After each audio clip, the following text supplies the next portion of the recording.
మిత్రులారా, మీరు ఎలాంటి టోకెన్స్ లేకుండా తిరుమల వెళ్తున్నారా?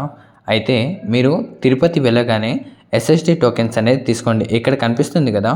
డేటెడ్ టైం ప్రకారం మీరు ఈ టోకెన్స్ అనేది తీసుకోవచ్చు. ఎలా తీసుకోవచ్చు అంటే, మీరు ట్రైన్ అయినా, బస్ అయినా దిగిన తర్వాత మీకు దగ్గరలో విష్ణు నివాసం, శ్రీనివాసం అనే 2 కాంప్లెక్సెస్ ఉంటాయి. ఆ కాంప్లెక్సెస్‌లో మీకు ఈ టోకెన్స్ అనేది ఇష్యూ చేస్తారు. అక్కడ మీ ఒరిజినల్ ఆధార్ కార్డ్ అయినా, జిరాక్స్ ఆధార్ కార్డ్ అయినా తీసుకొని వెళ్తే వాళ్ళు మీ ఫేస్ అనేది స్కాన్ చేసుకొని టోకెన్స్ ఇస్తారు. ఈ టోకెన్స్ తీసుకొని మీరు అలిపిరి మెట్ల ద్వారా అయినా వెళ్ళొచ్చు.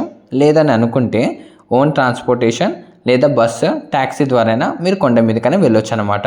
అంటే ఈ ఎస్ఎస్‌డి టోకెన్స్ అనేది ఇవ్వడం వల్ల మనకి దర్శనం అనేది 4-5 గంటల మధ్య లోపటే అయిపోతుంది. మీరు ఫ్రీగా ఈ దర్శనం అనేది చేసుకొని రావచ్చు. ఎందుకంటే ఎక్కువ కంపార్ట్మెంట్స్‌లో మనం వెయిట్ చేయాల్సిన అవసరం ఉండదు కాబట్టి. అంటే మన ఛానల్‌లో రెగ్యులర్‌గా ఇలాంటి అప్డేట్స్ వస్తూనే ఉంటాయి. ఒకవేళ మీకు ఏదైనా డౌట్ ఉంది, టోకెన్స్ గురించి తెలుసుకోవాలని అనుకుంటే నాకు తప్పకుండా కమెంట్ చేయండి. వితిన్ సెకండ్స్‌లో మీ కమెంట్స్‌కి నేను రిప్లై ఇస్తూనే ఉంటా. వెళ్ళే ముందు మన ఛానల్‌ని తప్పకుండా సబ్స్క్రైబ్ చేయండి. ఎందుకంటే చాలామంది భక్తులకు కూడా ఈ కంటెంట్ రీచ్ అవ్వాలని నేను ప్రతిరోజు అప్డేట్ చేస్తుంటానండి.